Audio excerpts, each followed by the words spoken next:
Bismillahirrahmanirrahim. Assalamualaikum warahmatullahi wabarakatuh. Alhamdulillahilladzi arsala rasulahu bil huda wa dinil haqq liyudhhirahu 'ala ad-din kullih wa kafa billahi shahida. Asyhadu an la ilaha illallah wahdahu rabbi la syarika lah wa asyhadu anna Muhammadan 'abduhu wa rasuluh. Qala Allah ta'ala fil Qur'anil Karim ba'da a'udzu billahi as-sami'il 'alim minasy syaithanir rajim min hamzihi wa nafthihi wa nafthihi. Ya ayyuhalladzina amanu taqullaha haqqa tuqatih wa la tamutunna illa wa antum muslimun. Amma ba'd. Allahumma inna nas'aluka ilman nafi'an wa rizqan tayyiban wa amalan mutaqabbala. Allahumma bika asbahna wa bika amsayna wa bika nahya wa bika namut wa ilayka an-nusyur. Ya hayyu ya qayyum bi rahmatika nastaghith aslih lana sya'nana kullah wa la takilna ila anfusina tarfata 'ain. Para hadirin jamaah salat subuh rahimani wa rahimakumullah. Jika ada perlombaan, maka yang biasa menjadi tolak ukur penilaian adalah garis finish. Jika hidup kita dari awal sampai akhirnya disebut oleh Allah Subhanahu wa taala sebagai perlombaan, fastabiqul khairat, berlombalah kalian di dalam kebaikan, maka seharusnya orang-orang yang sudah dekat ke garis finish, dia harus memacu dirinya, dia harus memaksimalkan segenap potensi yang ada pada dirinya, kekuatan dan juga kesadaran penuh untuk bagaimana dia sampai di garis finish menjadi sang juara, mendapatkan piala terbaik. Maka demikian pula dengan Ramadan. Karena Ramadan adalah bagian daripada hidup kita. Dan Ramadan adalah satu pertandingan yang sangat bergengsi, satu perlombaan yang sangat berkualitas. Allah Subhanahu wa taala menyiapkan piala yang seistimewa-istimewanya bagi siapa saja yang berpacu berlomba di bulan Ramadan ini di dalam kebaikan. Dan para jamaah yang dirahmati Allah, saat ini kita berada di hari yang ke-19 dari bulan Ramadan. Maknanya kita akan masuk ke 10 terakhir Ramadan. Berarti kita sudah dekat dengan yang namanya garis finish. Maka para jamaah yang dirahmati Allah Subhanahu wa taala, masing-masing kita sebagai peserta lomba di bulan Ramadan ini seharusnya mengerahkan seluruh kekuatan, seluruh kecepatan kita untuk menjadi yang terbaik di sisi Allah Subhanahu wa taala. Meraih segala gelar kebaikan di sisi Allah Subhanahu wa taala. Para jamaah yang dirahmati Allah Subhanahu wa taala, sebentar lagi kita akan masuk 10 terakhir Ramadan. 10 terakhir ini adalah penutup dari bulan Ramadan.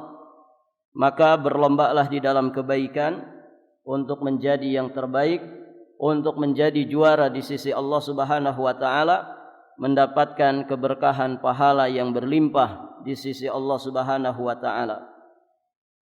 Nabi sallallahu alaihi wasallam mengatakan di dalam sebuah hadis yang terdapat di Sahih Al-Bukhari dari jalan sahabat yang mulia Sahal bin Sa'ad radhiyallahu taala anhu, qala Rasulullah sallallahu alaihi wasallam, innamal a'malu bil khawatim, sesungguhnya amalan itu ditentukan dengan penutupannya. Nilai kita para jamaah yang dirahmati Allah bukan saat ini. Allah Subhanahu wa taala akan menilai diri kita di penutupannya. Maka jangan tergesa-gesa memuji seseorang. Jangan tergesa-gesa mencela seseorang sampai kemudian kita mengetahui dengan pasti bagaimana cara dia menutup usianya. Maka kita mengenal ada istilah husnul khatimah dan ada istilah su'ul khatimah. Dan Nabi SAW mengingatkan kita tentang itu. Ada orang yang catatan kehidupannya itu diisi dengan catatan-catatan kebaikan. Sampai kata Nabi SAW, tidak tersisa antara dirinya dengan surga Allah Subhanahu wa taala kecuali sejengkal saja. Fatasbiqu alaihil kitab. Namun ternyata kitab catatan mendahului dirinya.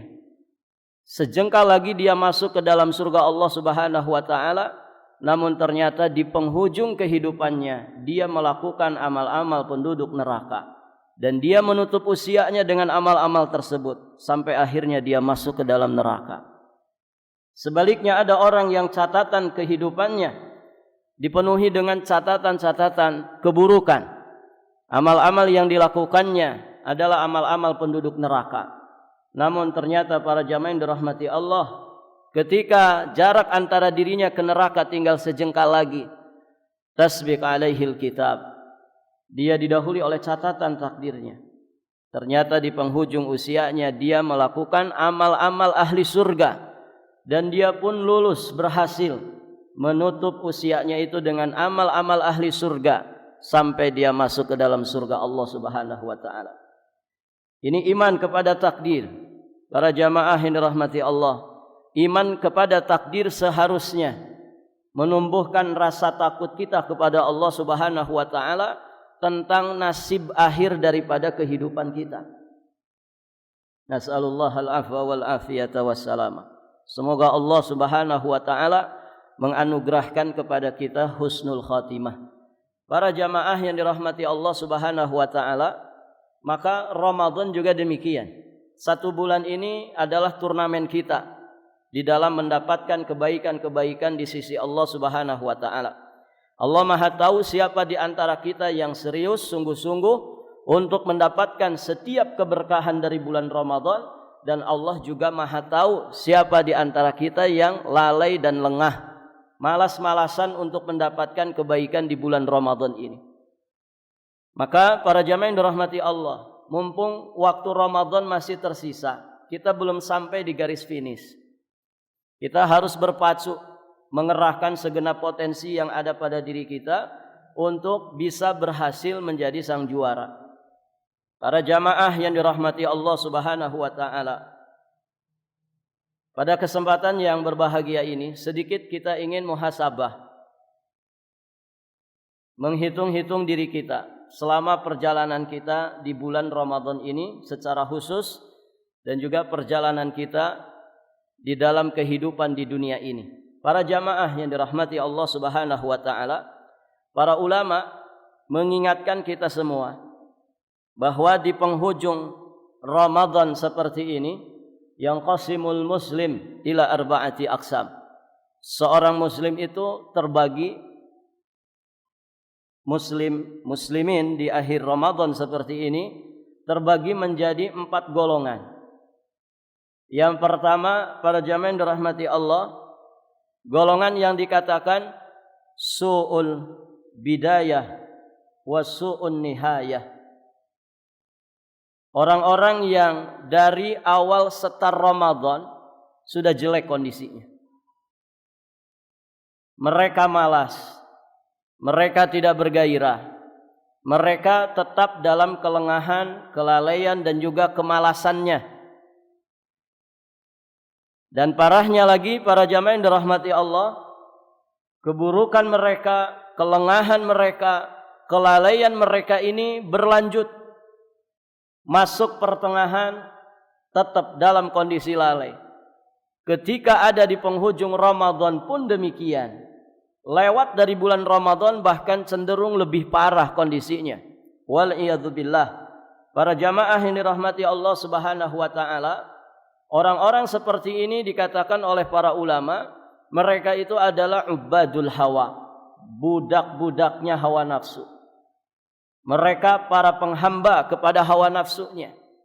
Bagi mereka, para jamaah yang dirahmati Allah, detik, menit, jam, hari, pekan, bulan, tahun, bahkan kehidupannya secara keseluruhan, bagi mereka sama saja. Tidak ada waktu yang bagi mereka menggiurkan untuk kemudian beribadah kepada Allah. Ramadan dengan selain Ramadan bagi mereka sama saja. Mereka sama saja tetap dalam kelalaiannya. Wal iyadzu billah. Padahal Allah Subhanahu wa taala mengistimewakan Ramadan ini. Allah Subhanahu wa taala telah memilih Ramadan ini di antara sekian banyak bulan-bulan yang ada. Nah, bagi mereka sama saja.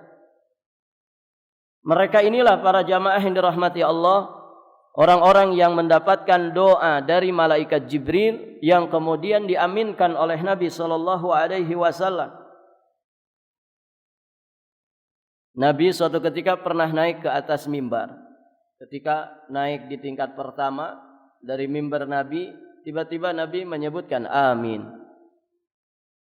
Naik di mimbar kedua, ternyata Nabi menyebutkan amin. Naik di tangga mimbar yang ketiga, ternyata Nabi sallallahu alaihi wasallam juga mengucapkan amin. Para sahabat keheranan, kenapa ini Rasulullah ngucapin amin sampai 3 kali? Ternyata beliau sedang mendengarkan apa yang disampaikan oleh malaikat Jibril, yang kemudian diaminkan oleh Nabi sallallahu alaihi wasallam. Para jamaah tahu, di antara satu perkara yang diaminkan oleh Rasulullah sallallahu alaihi wasallam adalah tentang golongan yang pertama ini. Siapa mereka itu? Kata malaikat Jibril, para jamaah yang dirahmati Allah, raghima anfum ri'in. Celaka seseorang itu. Binasa, sengsara seseorang itu. Dakhala alaihi Ramadan, thumma kharaja minhu wa lam yughfar lahu. Di mana dia ditakdirkan Allah Subhanahu wa taala memiliki usia yang panjang sehingga masuk ke bulan Ramadan dan dia pun berhasil melewati Ramadan. Walam yughfar lahu. Namun sayang dia tidak mendapatkan ampunan dari Allah Subhanahu wa taala. Kata Nabi sallallahu alaihi wasallam, amin. Semoga merugi orang yang masuk ke bulan Ramadan, keluar darinya tapi tidak mendapatkan ampunan dari Allah Subhanahu wa taala. Disetujui oleh Nabi, amin.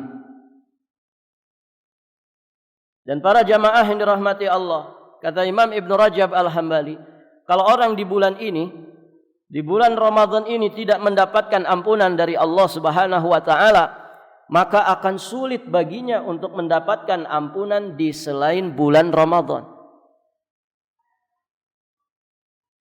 Karena peluang untuk bisa mendapatkan maghfirah dari Allah, bahkan bisa mendapatkan al-afu dari Allah Subhanahu wa taala di bulan ini sangat besar. Allah menyediakan untuk para hambanya di bulan ini dari awal sampai akhirnya. Karena yang sahih para jamaah yang dirahmati Allah, Ramadan ini semuanya berisikan kebaikan. Sebagian orang kan ada yang membagi Ramadan itu 10 pertama rahmat gitu ya, 10 kedua maghfirah, 10 ketiga idkun minan nar, dibebaskan dari api neraka. Nah, sesungguhnya Ramadan itu dari awal sampai akhirnya tiga-tiganya semua ada. Bahkan kebaikan-kebaikan yang lain ada semua. Rahmatnya, maghfirahnya, keberkahannya, kasih sayang Allah Subhanahu wa taala, limpahan pahala Allah, cinta Allah Subhanahu wa taala, ada semua di bulan Ramadan ini. Nah, para jamaah yang dirahmati Allah Subhanahu wa taala, ketika peluangnya ada kok enggak dapat,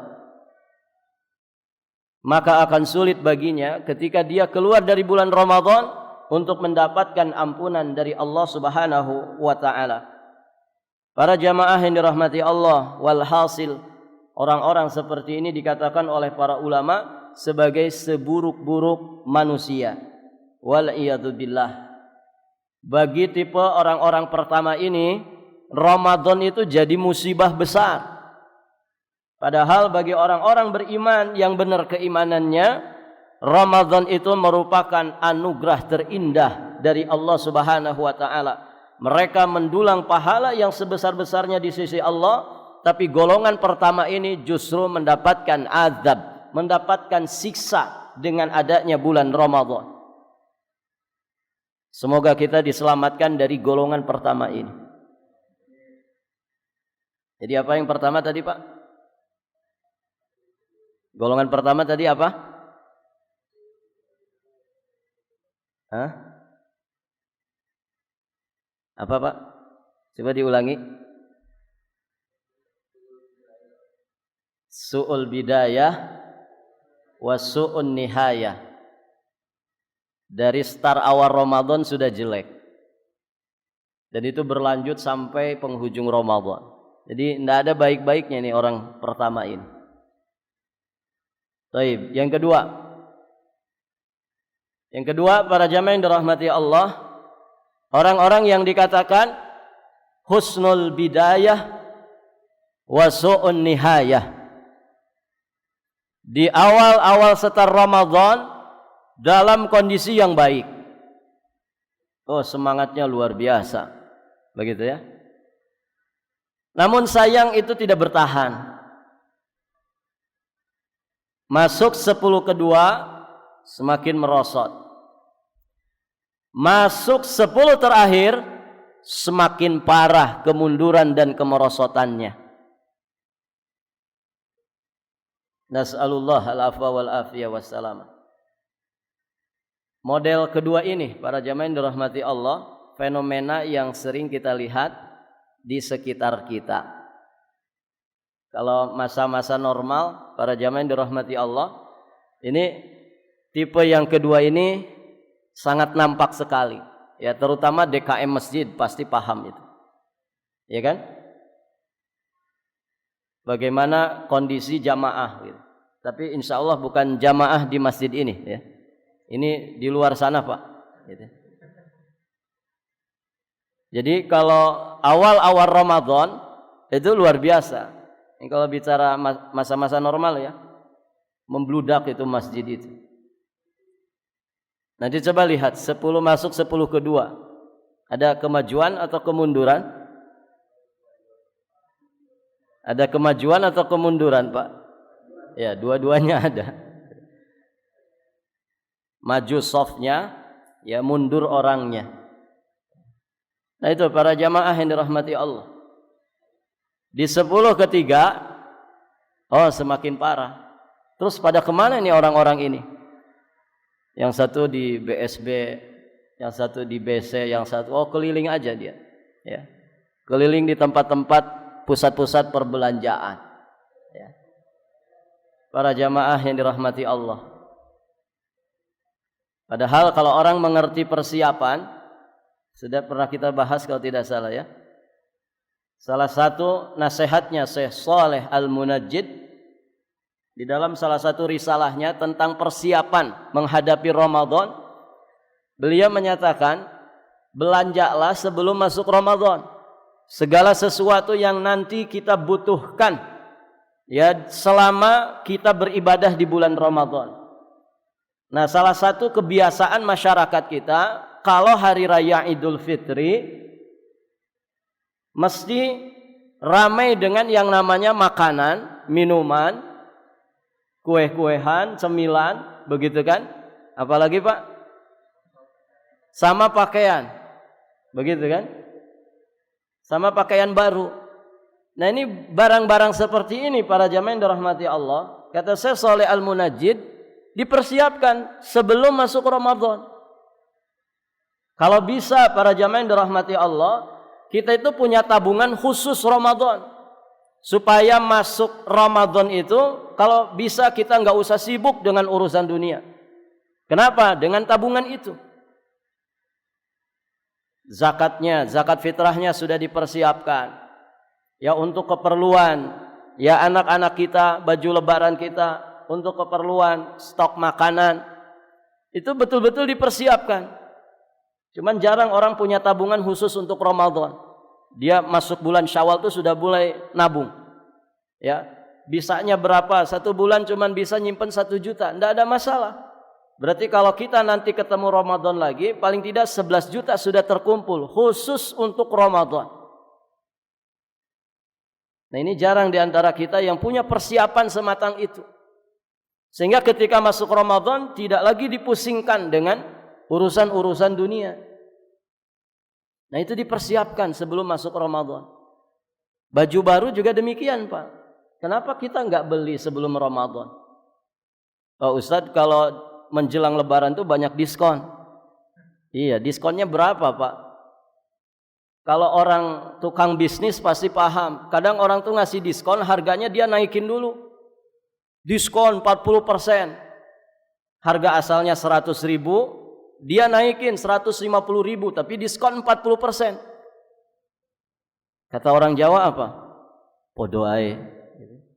Tetap harganya. Itu permainan aja para jamaah yang dirahmati Allah. Kalaupun ia beda, bedanya berapa sih? Kalau cuma beda 10.000, 20.000, tidak ada masalah. Nah, ini para jamaah yang dirahmati Allah. Maka sebetulnya di penghujung Ramadan seperti ini sangat erat kaitannya dengan bagaimana persiapan dia sebelum masuk Ramadan itu. Kalau orang kurang persiapan, namanya mau lomba, kurang persiapan itu kayak apa? Sulit dia akan berhasil sampai di garis finish menjadi sang juara. Berat para jamaah. Karena kurang persiapan. Kalau persiapannya matang, oh baju lebaran sudah ada. Sudah siap di lemari. Kan begitu. Sehingga ketika masuk 10 terakhir tidak diribetkan ya dengan urusan belanja.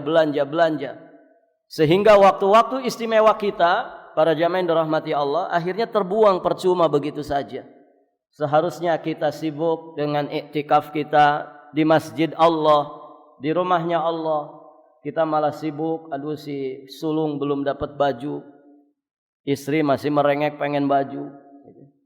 Yang sudah ada bajunya minta sendal dan sepatu. Nah, itu para jamaah yang dirahmati Allah. Jadi orang-orang yang kedua ini, mereka ketika masuk di awal Ramadan dalam kondisi yang baik, semangat beribadah.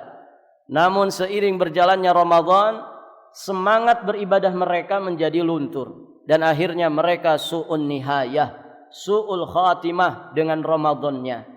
Justru di 10 terakhir yang seharusnya mereka memaksimalkan jiwa raga mereka untuk beribadah kepada Allah, habis waktunya begitu saja gara-gara sibuk dengan urusan-urusan duniawiyah. Para jamaah sekalian yang dirahmati Allah, orang yang di awal Ramadan semangat melaksanakan sholat wajib 5 waktu berjamaah di masjid, di penghujung Ramadan mulai ditinggalkan. Al-Quran tidak lagi dibaca, infak sedekah tidak lagi dikeluarkan, sholat malam ditinggalkan. Pokoknya menurun. Ketika masuk 10 terakhir Ramadan sampai dia keluar dari Ramadan, kondisinya seperti itu. Inilah orang-orang yang dikatakan husnul bidayah wa su'un nihayah. Kata para ulama, orang-orang seperti ini ulaika humul khasirun. Mereka adalah orang-orang yang merugi. Kemudian para jamaah yang dirahmati Allah, golongan orang-orang yang ketiga, nah ini paling tidak kita ada di sini. Ini separah-parahnya kita paling tidak ada di golongan orang ketiga ini. Apa itu? Orang-orang yang dikatakan su'ul bidayah wa husnun nihayah. Ketika setar Ramadan dalam kondisi yang tertatih-tatih, jatuh bangun, masih banyak kelalaian dan kekurangan pada dirinya di saat masuk bulan Ramadan, di awal-awal daripada Ramadan. Namun para jamaah yang dirahmati Allah, beruntungnya orang-orang yang jenis ketiga ini, mereka cepat tersadarkan dari kelalaiannya. Mereka para jamaah yang dirahmati Allah kembali mengingat bagaimana kondisi Nabi Shallallahu Alaihi Wasallam di 10 terakhir Ramadan. Terbayang lagi di dalam benaknya bagaimana Aisyah radhiyallahu taala anha ummahatul mukminin, ibunda kita semua, menjelaskan tentang suaminya Rasulullah sallallahu alaihi wasallam. Kana Nabi sallallahu alaihi wasallam idza dakhala al-ashra al-awakhir syadda mi'zarahu. Adalah Nabi sallallahu alaihi wasallam apabila masuk 10 terakhir Ramadan, syadda mi'zarahu, beliau mengencangkan ikat pinggangnya. Maksudnya apa ini, Pak? Mengencangkan ikat pinggang itu maksudnya apa?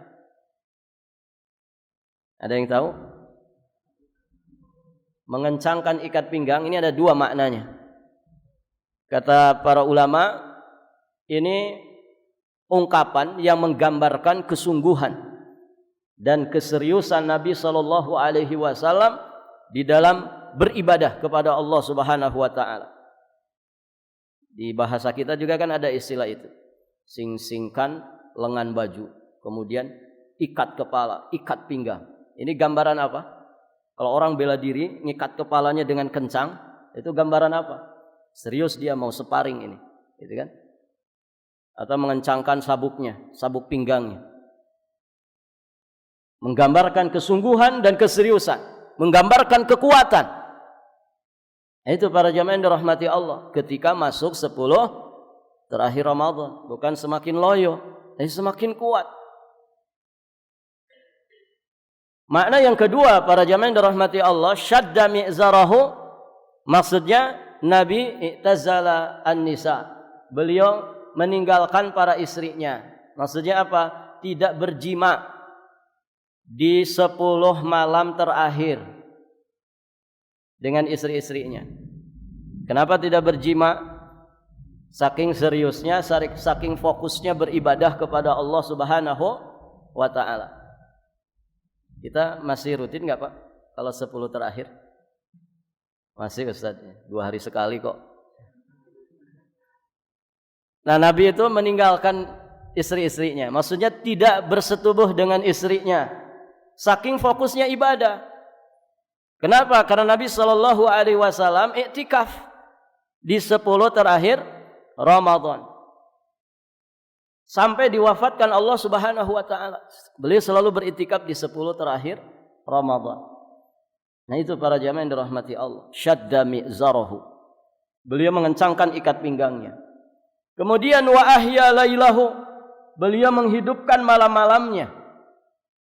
Nah, paling tidak para jamaah yang dirahmati Allah, di 10 terakhir Ramadan nanti kita bergadang untuk ibadah. Kalau di 10 kedua, 10 pertama, 10 kedua, mungkin kita masih ada tidur malam. Coba usahakan di 10 terakhir Ramadan kita bergadang di malam hari. Bukan untuk ngerumpi, tapi untuk beribadah kepada Allah Subhanahu wa taala. Pokoknya setar maghrib itu harus sudah setar dengan kebaikan. Karena malam itu dihitung dari terbenamnya matahari sampai datangnya waktu sholat subuh. Orang kalau mengerti keberkahan daripada malam hari di bulan Ramadan, maka dia akan menghidupkan malam-malamnya. Tidak masalah kita ganti istirahat kita di siang hari. Setelah syuruk atau jam 7 pagi, ya kita istirahat mungkin sampai jam 9 atau jam 10. Ya, supaya nanti menjelang zuhur sudah dalam kondisi fit lagi. Tidak ada masalah para jamaah yang dirahmati Allah. Tapi malam ini jangan disia-siakan. Ahya lailahu. Nabi sallallahu alaihi wasallam menghidupkan malam-malamnya dengan peribadatan kepada Allah Subhanahu wa taala. Baca Al-Qur'an. Capek baca Al-Qur'an, baca Al-Qur'an di dalam salat, begitu ya. Capek salat, berzikir. Capek berzikir para jamaah yang dirahmati Allah, infak sedekah. Ya, kalau kita ada di masjid iktikaf pasti ada kotak infak. Ada kotak infak di sini. Nah, bawa uang. Bawa uang para jamaah yang dirahmati Allah 1 juta saja. Ya. Kecil besar, Pak. Alhamdulillah. Berarti wong-wong sugih di sini. Uang 1 juta enggak ada nilainya, Pak ya. Jangan 1 juta tuh, 5 juta enggak apa-apa. Usahakan di setiap malam kita infak, Pak. Apalagi 10 terakhir Ramadan. Kalau kita misalkan budgetnya cuma punya 5 juta Ramadan ini, untuk infak, khusus infak, maka usahakan keluarkan di malam hari. Bagi 30 itu, 5 juta dibagi 30. Atau kalau 6 juta dibagi 30, satu harinya berapa? 300 ribu ya? Apa bro? 200 ribu. 200 ribu. Usahakan malam hari. Malam hari. Bapak infak malam hari 200 ribu. 200 ribu. 200 ribu. 200 ribu. Jangan ada yang kelewat malam itu dari sedekah. Usahakan. Walaupun 5 ribu, 20 ribu. Kenapa? Supaya kita dapat keberkahan sedekah di malam Lailatul Qadar. Kita kan tidak pernah tahu, Pak. Ada yang tahu Lailatul Qadar? Lailatul Qadar itu digaibkan oleh Allah. Kan begitu. Kalau dirunut hadis-hadisnya, ya, intinya Lailatul Qadar itu adanya di bulan Ramadan. Itu diketahui. Di bulan Ramadannya, iya diketahui. Kapan di bulan Ramadannya? Seringnya di 10 terakhir Ramadan. Dari 10 terakhir Ramadan itu hari keberapa? Keseringannya adalah di malam-malam ganjilnya. Di malam ganjil yang keberapa? Nah ini yang sudah tidak diketahui. Cuman itu toh di bulan Ramadan seringnya di 10 terakhir, seringnya di malam-malam ganjil 10 terakhir Ramadan. Berarti malam haknya tidak diketahui. Nah, karena kita tidak tahu para jamaah yang dirahmati Allah, berarti bisa saja Lailatul Qadar itu ada di malam pertama Ramadan. Bisa enggak, Pak? Bisa jadi. Tidak menutup kemungkinan. Bisa di antara malam-malam 10 pertama, 10 kedua. Walaupun dari hadis-hadis Nabi seringnya terjadi di 10 terakhir. Berarti di sini sesungguhnya menjadi motivasi bagi kita, menjadi ujian bagi kita semua, apakah kita serius memanfaatkan malam-malam Ramadan ataukah tidak? Nah, ini kesempatannya masih tersisa. Sekitar 11 malam lagi para jamaah yang dirahmati Allah. Usahakan ada kebaikan-kebaikan yang betul-betul kita andalkan di malam-malam hari bulan Ramadan, terkhusus 10 terakhir ini. Salah satunya infak sedekah. Maka variasikan kebaikan itu. Karena biasanya kalau kita melakukan satu kebaikan, ada saja rasa-rasa bosan begitu ya. Duduk ya 1 jam aja udah pegel sekali para jamaah kalau kita tadarus.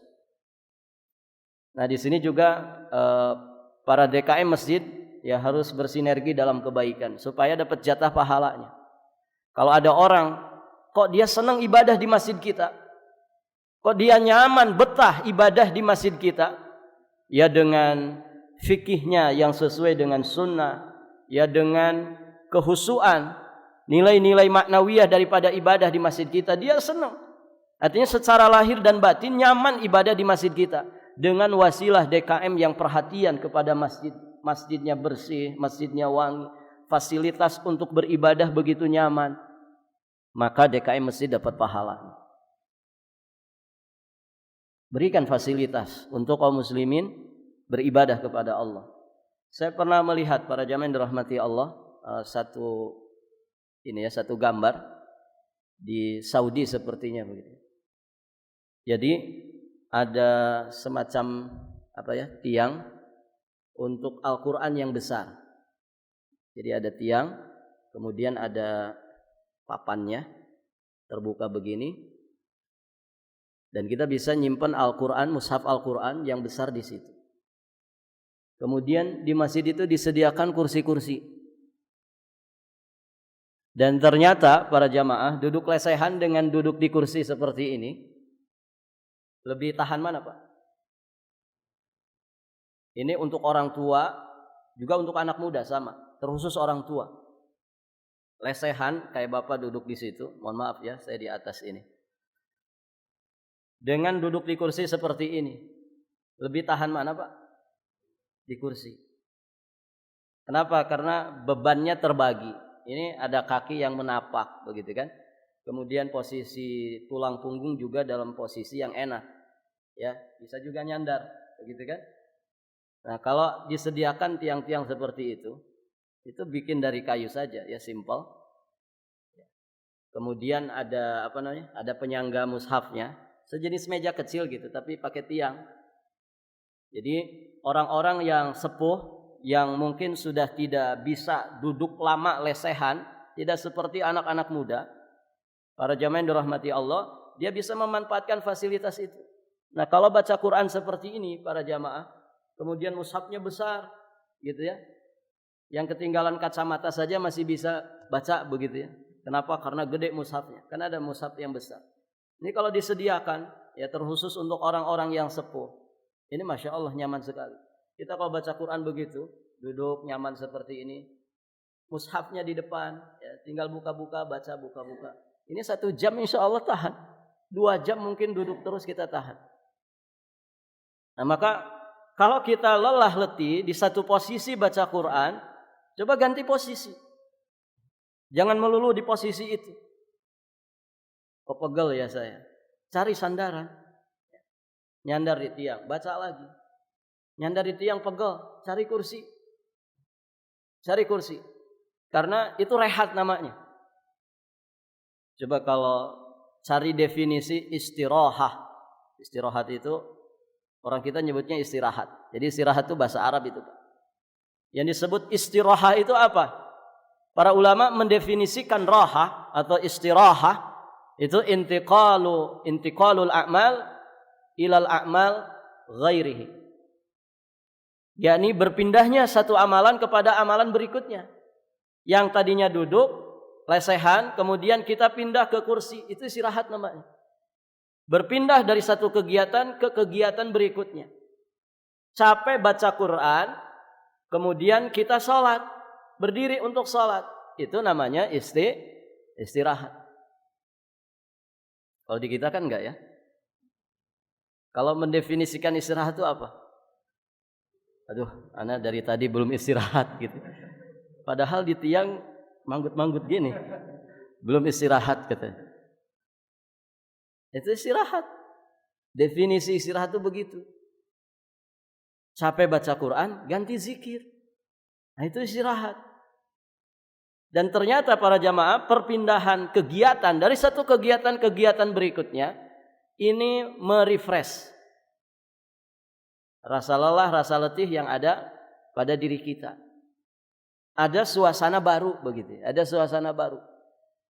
Nah, ini bisa menjadi cara bagi kita para jamaah yang dirahmati Allah untuk bisa menyikapi ya hal-hal yang menjadikan kita itu terhenti ya dari kegiatan amal soleh. Caranya begitu.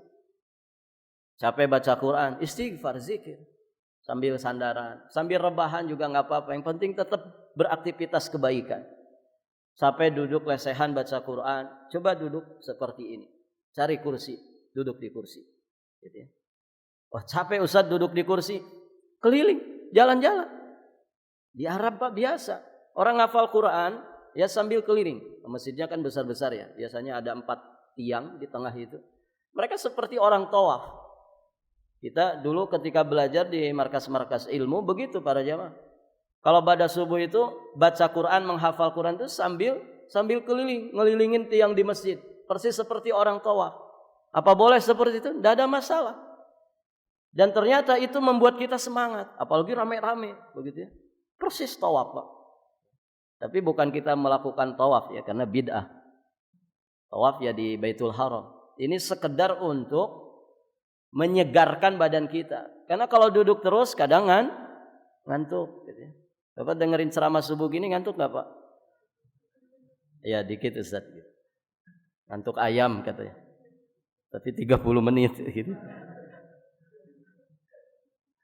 Nah itu para jamaah yang dirahmati Allah. Jadi bijaksana ya, cerdas di dalam menyikapi segala sesuatu sehingga kita tetap bisa istiqomah di dalam kebaikan. Baik, para jamaah yang dirahmati Allah, kita kembali ke poin tadi. Jadi golongan orang yang ketiga ini, orang-orang yang para jamaah yang dirahmati Allah ketika setar awal Ramadan ada dalam kekurangan, kelalaian. Namun dia cepat tersadar karena dia kembali mengingat apa yang dialami oleh Nabi, apa yang dicontohkan oleh Nabi sallallahu alaihi wasallam di 10 terakhir Ramadan. Beliau mengencangkan ikat pinggangnya, kemudian menghidupkan malam-malamnya. Artinya tidak tidur, bergadang untuk ibadah.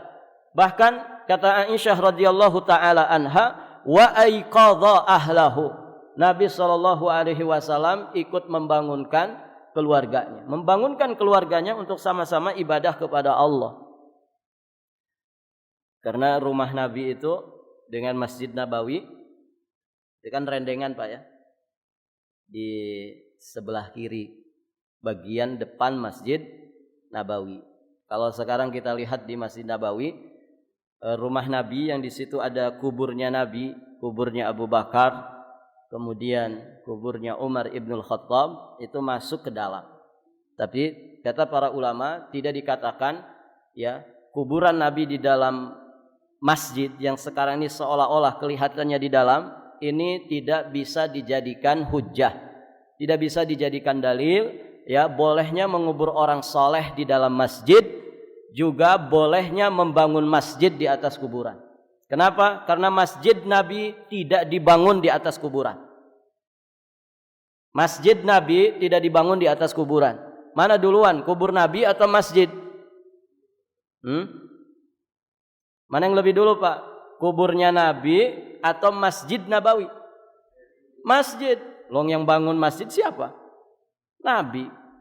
Artinya Nabi semasa hidupnya. Berarti tidak bisa dikatakan bolehnya membangun masjid di atas kuburan. Karena kuburan Nabi, Nabi tidak dikubur di dalam masjid. Masjid yang duluan. Nabi itu dikuburnya di kamar Aisyah. Di kamar Aisyah. Dan kamar Aisyah ada di sebelah kiri Masjid Nabawi, ya, bersampingan dengan Masjid Nabawi.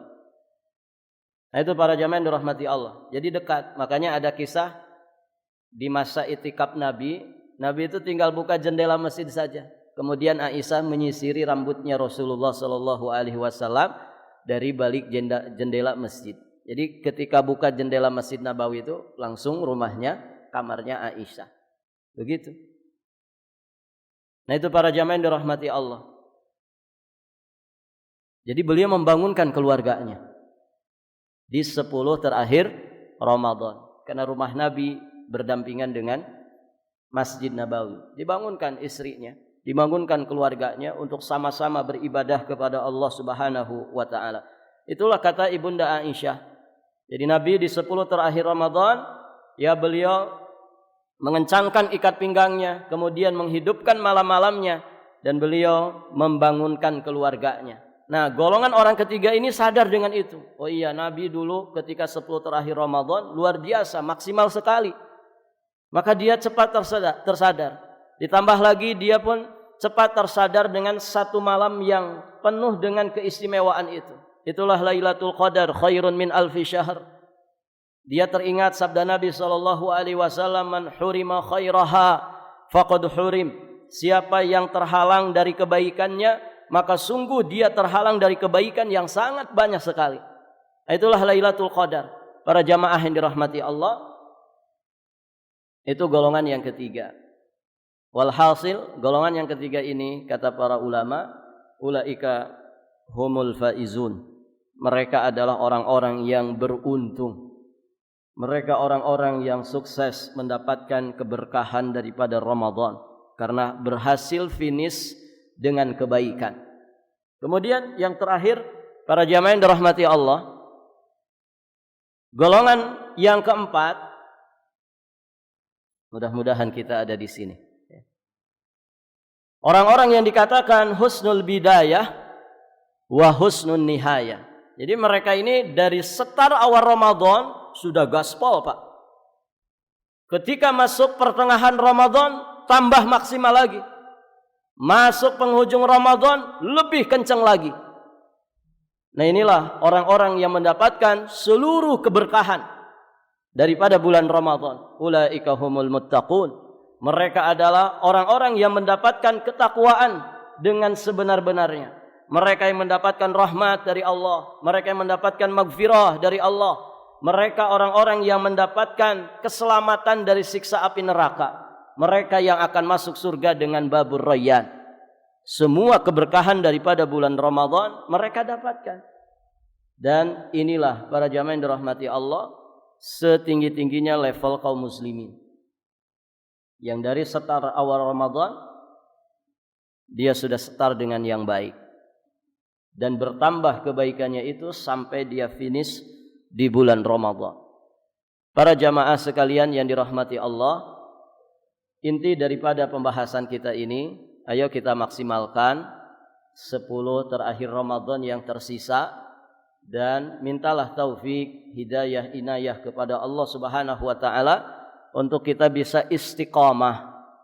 Di dalam apa? Di dalam meningkatkan kualitas dan kuantitas amal kita.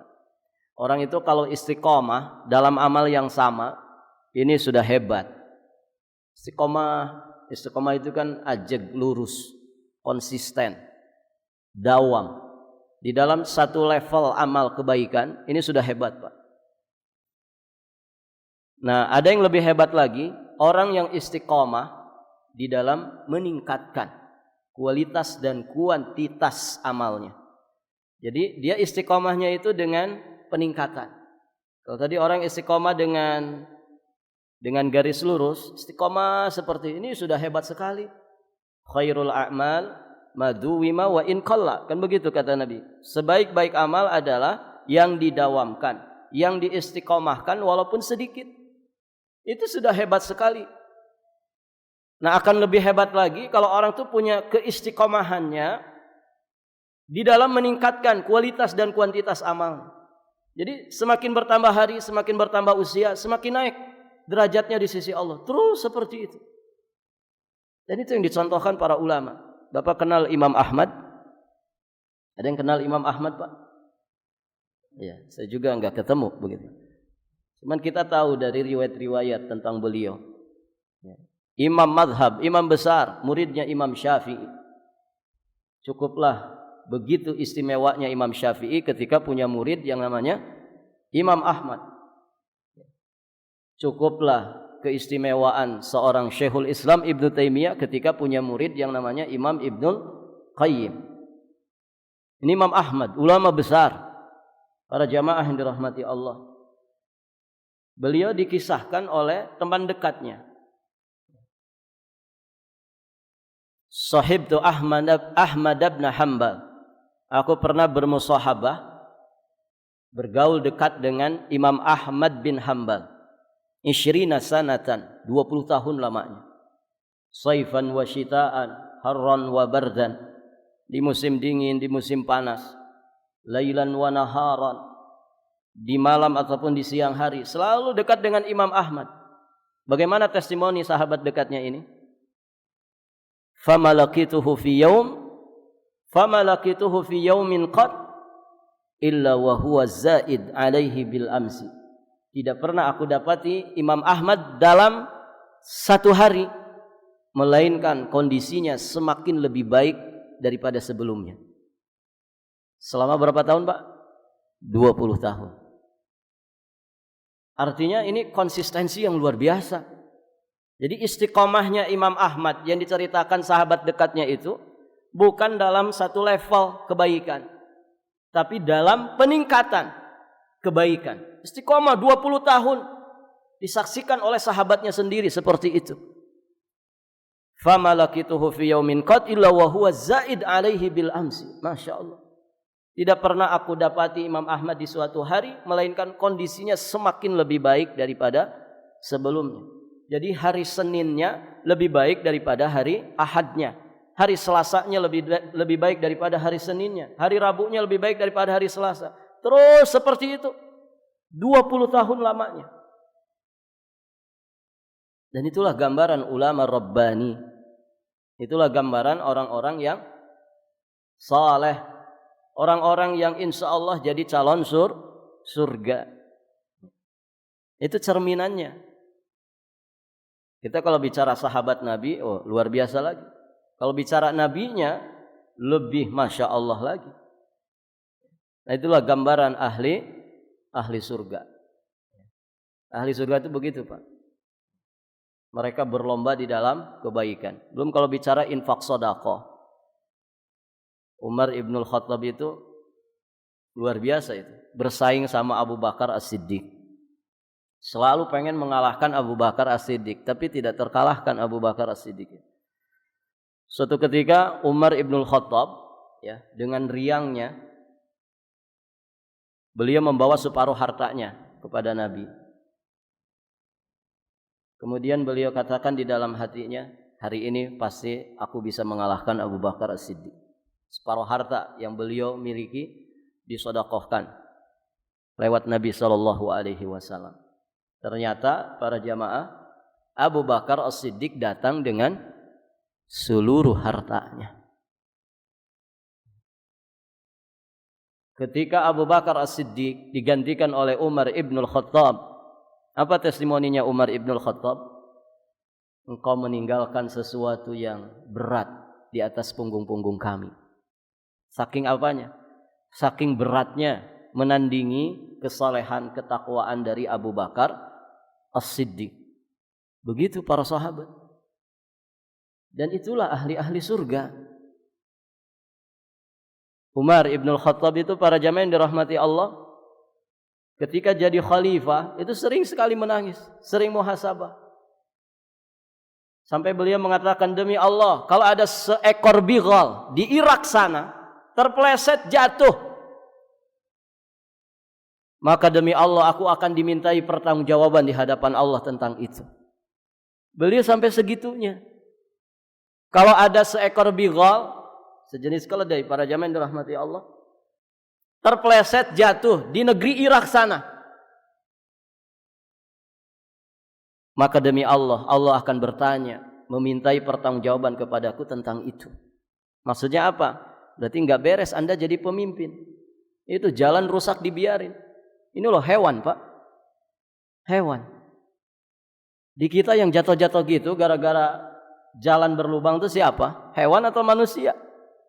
Manusia. Sampai celaka, sampai tabrakan gara-gara jalan berlubang. Tapi orang yang bersangkutan kadang adem-adem aja. Umar Ibnul Khattab sampai nangis. Memikirkan rakyatnya. Binatang dipikirkan. Bagaimana dengan manusianya? Nah itu para sahabat Nabi SAW. Manaqib mereka itu luar biasa di dalam kebaikan. Maka para jamaah yang dirahmati Allah, istiqomahlah di dalam beribadah kepada Allah Subhanahu wa taala jika kita ingin selamat dunia dan akhirat. Momen Ramadan alhamdulillah masih ada, maka manfaatkan dengan sebaik-baiknya sebelum segala sesuatunya menjadi penyesalan bagi kita. Kami tutup dengan nasihat para ulama, ibadallah, wahai para hamba Allah, inna syahra Ramadan qad azima 'alal rahil. Sesungguhnya bulan Ramadan sebentar lagi beranjak pergi meninggalkan kita semua. Walam yabqa minhu illal qalil. Tidak tersisa dari bulan Ramadan kecuali hanya sedikit saja, tinggal beberapa hari saja. Faman minkum ahsana falyutim. Siapa di antara kalian yang sudah berbuat baik, maka sempurnakan, tingkatkan kebaikan itu. Waman farata falyakhtimhu bil husna. Siapa yang melakukan kelengahan, kelalaian, banyak yang terluput dari ibadah-ibadah pada dirinya, maka di penghujung Ramadan ini falyakhtimhu bil husna, hendaknya dia menutup Ramadan dengan kebaikan-kebaikan. Semoga Allah Subhanahu wa taala memberikan taufik, hidayah dan inayahnya kepada kita semua untuk bisa memaksimalkan sisa-sisa Ramadan yang ada di hadapan kita insyaallah taala. Demikian para jamaah yang dirahmati Allah, ini saja yang bisa kami sampaikan. Semoga yang sedikit ini bermanfaat. Aqulu qauli hadza akhiru da'wana anil hamdulillahi rabbil alamin. Barakallahu fikum. Kita langsung tutup saja ya. Subhanakallahumma bihamdik asyhadu an la ilaha illa anta astaghfiruka wa atubu ilaik. Assalamualaikum warahmatullahi wabarakatuh.